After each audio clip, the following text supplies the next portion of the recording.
आहे आणि ह्या भागातल्या नागरिकांची मागणी आहे की ही पब संस्कृती संपली पाहिजे। ह्या पब संस्कृतीमध्ये अनेक नागरिकांना रहिवाशांना त्रास होतो। अनेक रहिवाशांनी ह्या ठिकाणी पोलिसांना पत्र दिले, कमिशनर ऑफिसला पत्र दिले आणि तरी ही पब संस्कृती एवढ्या जोरामध्ये चालली की इथल्या स्थानिक रहिवाशांना नाहक त्रास होतो। इथल्या महिला भगिनी असतील, ज्येष्ठ नागरिक असतील, एवढा प्रचंड आवाज याच्यामध्ये आजूबाजूच्या लोकांना सहन करावा लागतो आणि अशा वेळेला पोलिसांच्या मदतीने हा कोरेगाव पार्क असेल, वडगाव शरीफचा भाग असेल, याच्यामध्ये पबचे रात्रंदिवस या ठिकाणी गोंधळ, आरडाओरड आणि नागरिकांना जीवन असह्य झाले।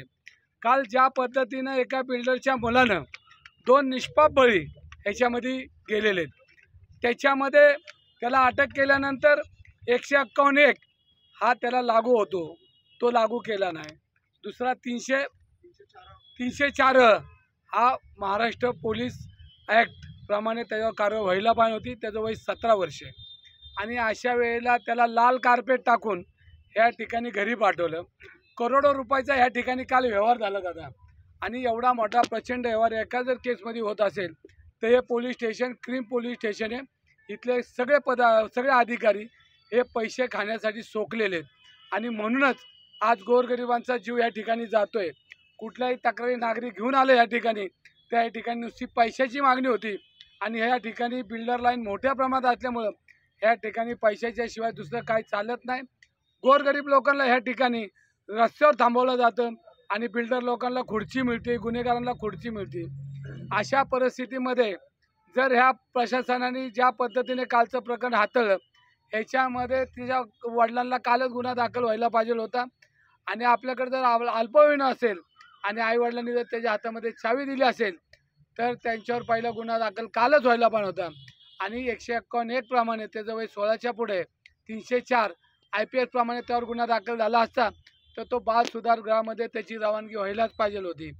पण अशा वेळेला जर मी आज गुन्हा करतोय, तुकडे पडले त्या लहान मुलीच्या आणि मुलाच्या, अशा पद्धतीचा त्यांना मृत्यूला समोर जावं लागलं आणि अशा वेळेला जर लाल कार्पेट टाकून गुन्हेगार घरी जातोय आणि पोलीस लाल कार्पेट टाकत असतील तर तपास अधिकाऱ्यावर पहिला गुन्हा दाखल झाला पण अशी आमची सगळ्यांची मागणी आहे आणि ही मागणी जो पण होत नाही तोपर्यंत आम्ही हे आंदोलन सातत्यानं रोज ह्या भागामध्ये प्रत्येक ठिकाणी जिथं पब आहेत, जिथं अशा ठिकाणी बेकायदेशीर व्यवसाय चालतात, कुठल्याही पबला कुठल्याही पबला मग बांधकाम असेल, पोलीस असेल, अग्निशामक असेल, ह्याच्यामध्ये प्रचंड त्रुटी आहेत आणि तरी त्यांना आज या ठिकाणी पोलीस बंदोबस्तामध्ये ते पब चालवण्याची त्यांना वेळ मिळते।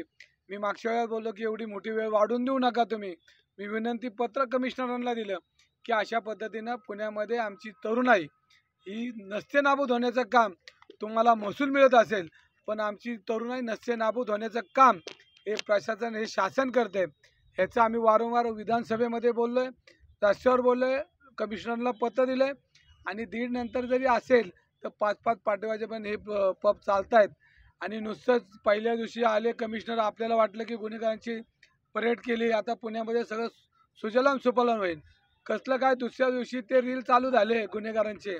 म्हणजे अशा परिस्थितीत पोलीस खातं सुज्ञ नाही आहे, ते ठप्प आहे। त्यामध्ये अनेक मी त्याच्यामध्ये हे म्हणतो की त्या गाडीत 3 महिन्या मार्चमध्ये तिचं रजिस्ट्रेशन झालं, मग तिला नंबर पडला नाही, मग ते पोलीस अधिकारी काय करतात, ते माझी फाईल कुठे रे, त्याच्यामध्ये पोलीस अधिकारी RTOचे पोलीस अधिकारी असतील,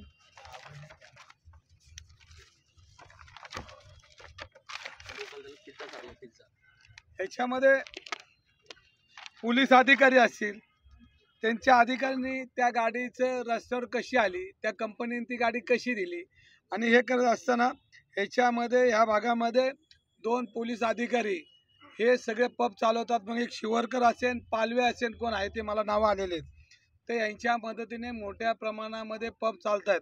ही सगळी पोलिसांची जबाबदारी। CCTVमध्ये रोज तुम्हाला पोलिसांना लक्षात येत नाही का पबच्या बाहेर किती वाजता लोक बाहेर येतात, मुलं किती वाजता येतात आणि लहान लहान मुलं त्या पबमध्ये एंट्री करतात, मग पोलीस करतं काय? या सगळ्या गोष्टीचा अभ्यास केला तर पोलीस हा भ्रष्टाचारी झाला आहे आणि कालच्या प्रकरणामध्ये पुणे महानगरपालिकेचे अधिकारी असतील, ज्या हॉटेलवर मागच्या 4 महिन्यापूर्वी कारवाई झाल्या, ती हॉटेल चालू कशी झाली हा एक महत्त्वाचा मुद्दा। एक्साईज विभाग काय करतं, दुसरा मुद्दा. आणि तिसरा मुद्दा अन्न औषध विभागाची अधिकारी काय करतात. आणि ह्याच्यामध्ये सगळ्यांवर फौजदारी दाखल आज केलं पाहिजे अधिकाऱ्यांवर. जे पब चालतात त्याच्यामध्ये कुठल्याही पद्धतीचं शासकीय परवाना नाही आहे, अधिकृत कुठली बांधकामं नाहीत, अधिकृत कुठल्या परवानग्या नाहीत. पोलीस खात्याच्या मेहरबानीखाली हे पब सगळे चालतात. आणि जी मुलगी 15-20 फूट उडली म्हणजे त्याचे तुकडे झाले, जागेवरती खलास झाली. आणि अशा वेळेला त्या मुलाला अशा पद्धतीने त्या बापाला ठेवला पाहिजे होता आतमध्ये. अशा पद्धतीने पोलीस स्टेशनमध्ये पैशाच्या जीवावर ह्या देशामध्ये काय व्हायला लागलं, ह्या राज्यामध्ये काय व्हायला लागलं, ह्याची राग, ह्याचा क्रोध हा आमच्या सहित पुणेकरांना आहे. आणि ह्या भागातल्या रहिवासी सातत्यानं बोलतायत.